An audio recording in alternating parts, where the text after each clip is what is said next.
نبی رحمت صلی اللہ علیہ وسلم نے ارشاد فرمایا، سبعتن،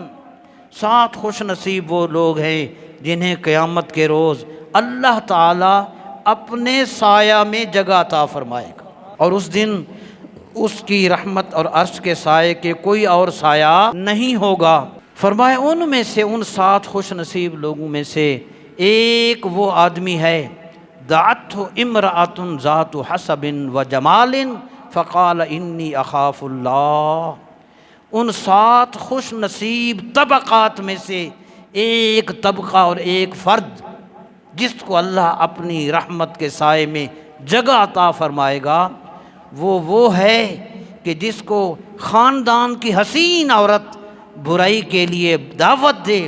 اور وہ اس کے مقابلہ میں یہ جملہ کہہ دے، انی اخاف اللہ، میں اپنے رب سے ڈرتا ہوں، میں یہ برا کام نہیں کروں گا۔ اٹھ کے بزم جہاں کا